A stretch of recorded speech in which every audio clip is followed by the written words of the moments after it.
welcome back to the Trauma Therapist Podcast. My name is Guy McPherson. My mission is to help trauma therapists be their incredible selves, to be human, to be real, not just a clinician.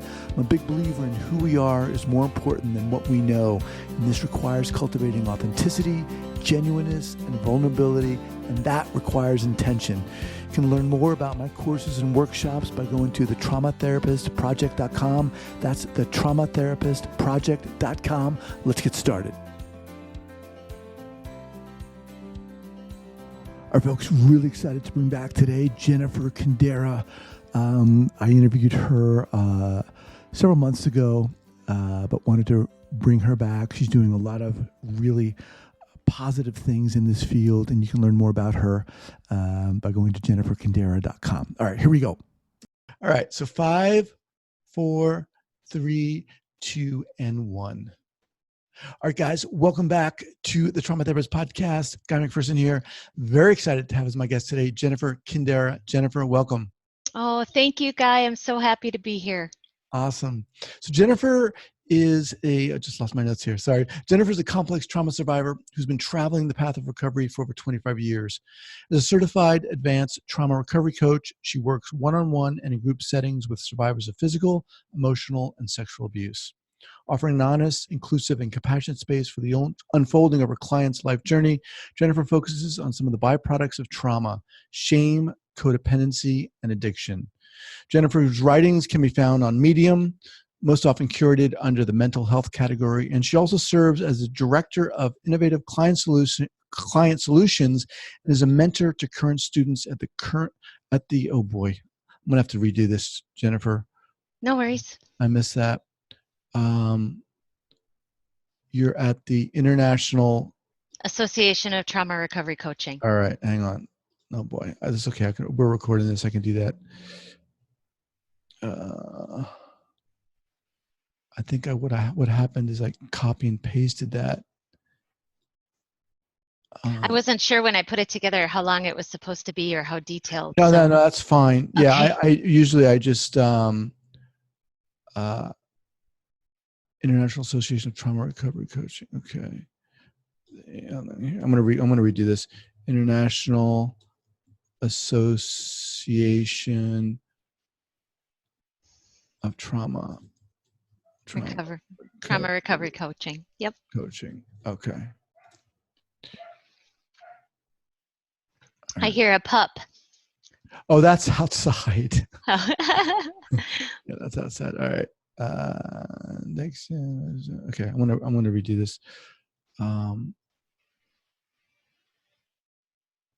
Okay. So 5, 4, 3, 2, and 1. All right, guys, welcome back to the Trauma Therapist Podcast. Guy McPherson here. Super excited to have as my guest today, Jennifer Kindera. Jennifer, welcome. Thank you so much, Guy, for having me. All right. So Jennifer is a complex trauma survivor who's been traveling the path of recovery for over 25 years. As a certified advanced trauma recovery coach, Jennifer works one-on-one and in group settings with survivors of physical, emotional, and sexual abuse, offering an honest, inclusive, and compassionate space for the unfolding of her client's life journey. She focuses on some of the byproducts of trauma: shame, codependency, and addiction. Jennifer's writings can be found on Medium. That's medium.com, most often curated under the mental health category. And she also serves as a director of innovative client solutions and is a mentor to current students at the International Association of Trauma Recovery Coaching. Yes, got it. All right, Jennifer, welcome. Thanks so much for being here and doing this. Oh, thank you for having me. I'm super excited. Awesome. So let's get started here. Well, actually, before we do, share with our listeners where you're from originally and where you're calling from, and then we'll dive in. Okay. I grew up in the Midwest, was a Wisconsin and Minnesota girl for a long, long time. And then a few years ago, moved down to Texas. So now I live in the Texas heat, Houston to be specific. Oh, wow. Okay. Yep. And so it was, there's 2 million people in the state of Minnesota. There's 6 million people in the city of Houston. So it was a big difference. That and the weather is just a huge change for me. Wow. All right. So, as I said before we started recording here, my goal really is to talk about, I came across you and I was like, this woman is passionate about what she's doing. That's what this podcast is about. So, and what I want to do is focus. How the heck did you get here? That's what it is. The journey of you. Share with our listeners that story. Oh, wow. How did I get here? Well, and I'm going to turn 50 this year. So, it's been 50 years getting to this point. You know, my childhood and growing up years, I was raised with a mentally ill mom, and she escalated as time went on. And so when I was a child in the setting of narcissism, and there was physical abuse and sexual abuse and emotional warfare a lot. And, not that I don't have some positive memories, because nothing is ever all bad or all good, right? Mm-hmm. It was really tumultuous for a long time. And so I remember having my first thoughts of suicide when I was about 6 years old, laying in the snow outside, looking up at the sky. Yeah, asking my dad, what happens if you go to sleep when it's this cold? And him telling me, well, you would die. And I thought about it, and that was, I didn't know that other people didn't feel that way. I didn't know that the way I was being raised was dysfunctional. We didn't have those terms back then, and we didn't talk about it. Nobody talked about it. When I was 12, they shipped off my brother, who was my sexual abuser, to military school, and all of a sudden it was like the abuse just stopped, and never a word was spoken. And I spent a lot of years hiding from it, running from it, invisible. I felt invisible. The trauma had created such a distance between my mind and my heart that I didn't even know that that was there, but I didn't know I should feel any differently. Um, when I went away to college, after college, really, and I was out from under my parents' thumb for the first time, and I started to have horrific panic attacks and awful nightmares. I mean, like violent, awful nightmares every night. And I ended up, I mean, what a gift. I ended up in the therapist's office and sitting there. And I remember my first therapist vividly, and she This had was the in college. this was right after college. Oh, It wow. was like Okay. the minute I was done and away from my parents completely, Wow. this all started to happen. Um, and that was the beginning of it. I did several stints of EMDR. She told me that one of the first sessions that I dissociated more than any other person she'd ever seen. I wasn't connected to myself. And I know now that that's because we self-abandon. We're taught to disconnect from our emotions at a young age when we're subjected to that kind of treatment. Mm-hmm. And I just completely was off the charts. So that was the beginning of my journey to get to this place. Um, so I don't even know what else to say about that part. Well, if I may, for a second here, I mean, first of all, this is, I mean, it's crazy. I mean, it's so intense, Mhm. and the fact that you're sharing this is, I mean, I want to thank you for sharing this. A story like this is just, it can be overwhelming. I mean, it can be overwhelming to hear, let alone experience. When you talked about that image of you lying down in the snow is very powerful. And then you jump to college, but you were receiving this emotional warfare that was going on, and abuse from your brother. How did you manage? Guy, I don't know. There was always a part of me, I think, that didn't think that my story could end that way. That I just had to, and because I was raised in that environment, it wasn't ever, it's going to sound weird, it wasn't ever about me. It was always about, wait, what do I have to do to keep the people that are around me from being angry with me and thus Mm. being hurt further? And so I remember thinking in my head, well, okay, she said to do it this way. So if I just do it this way today and every day, then she won't be mad and I won't get hurt. And then the next day, because she was mentally ill and narcissistic, the expectations would change. So I would do it the way I thought I was supposed to do it, and then that was wrong. So it was, I mean, when you're in that kind of survival mode, there isn't a thought, and my brain was growing, my brain was developing. I didn't have the thought of how are you surviving this. It was just I had to survive. And so then now I know we go to this level of shame, because shame is that social construct emotion that is going to key to survival. I have to belong to my tribe, my community, my family, because my survival depends on it. So I choose shame over death, essentially. What unfolded after you started seeing a therapist? Oh my goodness. I didn't even know there was a name or a disorder for what my mom was. I thought she was perfect when I walked in there. I thought that she was what I was supposed to emulate.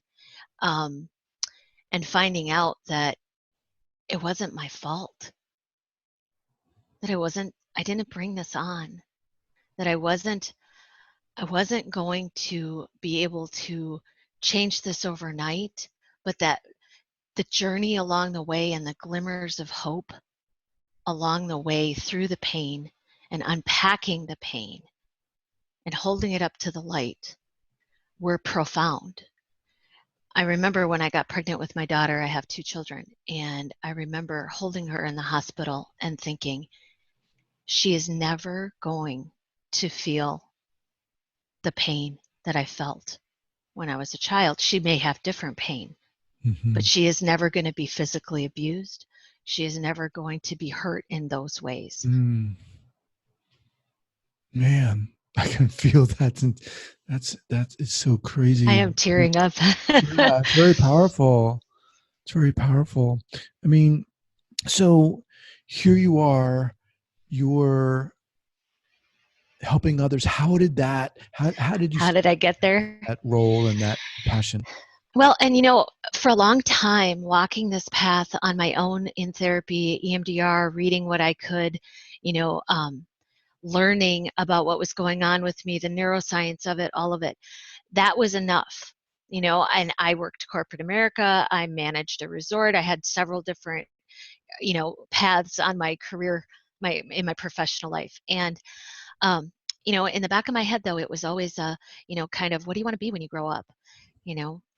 And when I don't know, a few years ago, um, I connected with a woman who was a trauma recovery coach, and not in a professional capacity, but I submitted a writing piece to an anthology, and they accepted it. And she messaged me after, and we started to talk, and she said, we have this Facebook forum group if you're interested. It's all survivors, blah blah blah. And so I joined that, and it was kind of the beginning of this relationship with her. And she was doing one-to-one coaching, and then she decided to open up the International Association of Trauma Recovery Coaching to train others to do what she did.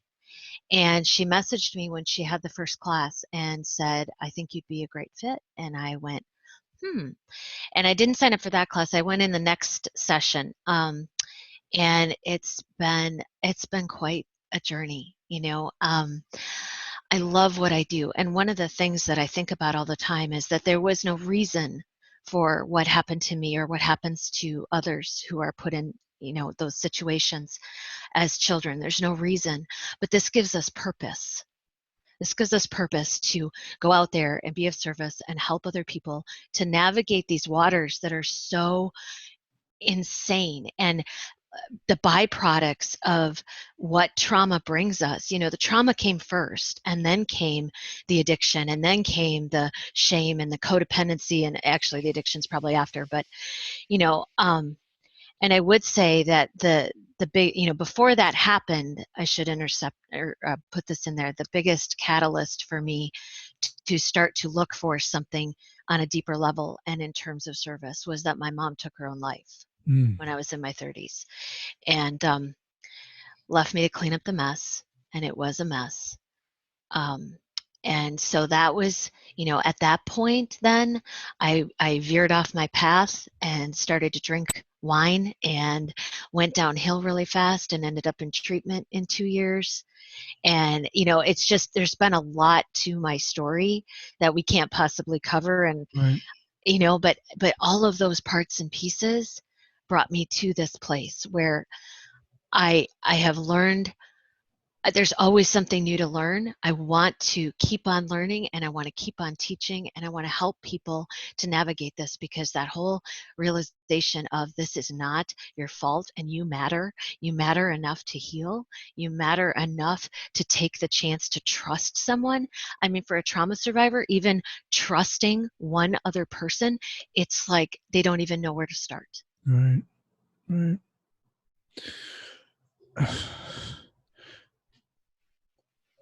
When you're working with people, you talked about trust and so forth.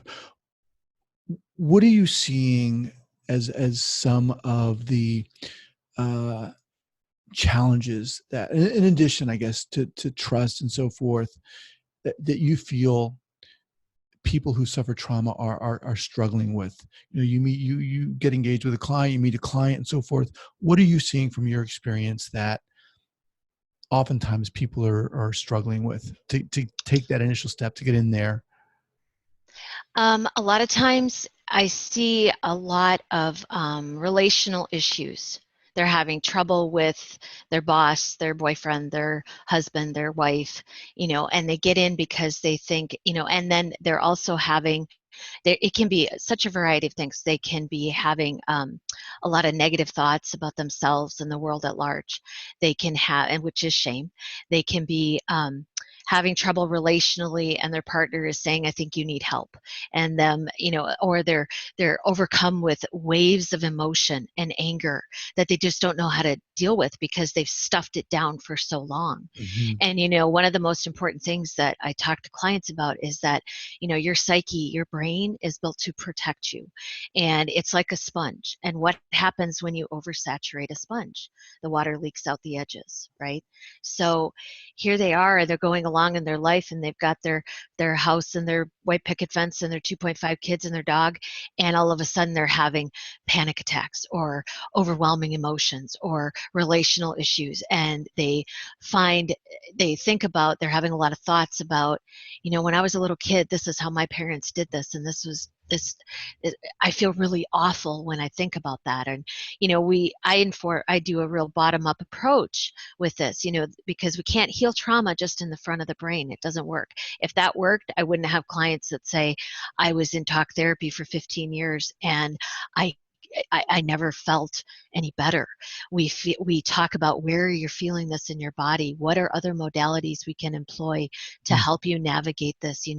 Yoga. I mean, when I talk about, I'm big in the self-care, self-compassion arena with my clients and with myself. Functional self-care, physical self-care, emotional self-care, internal self-care, relational self-care. How do we employ those things in your life to keep you moving forward? And some days we don't move forward. Some days we just want to sit in bed with the covers over our head, and that's okay. It's this unprecedented validation of where they are at any moment in time. Yeah. So I see a lot of that with people coming in. A lot of I'm having trouble with my daughter. She reminds me of me at that age. I don't want her to go down that path, that kind of thing. So what are some of the differences between like what you do as a coach and say what's someone else does as a therapist, as a licensed therapist? I'm sure you get that question a lot. I get that question a lot. I have a whole page devoted to it on my website of FAQs. Basically, there's several differences, but I would say that the gap is I am not a therapist. I do not diagnose anyone. If somebody comes to me and says, well, I want a diagnosis. Do I have depression? Do I have anxiety? I don't do that. I send them to a therapist. The analogy or the metaphor that I like to use with people is,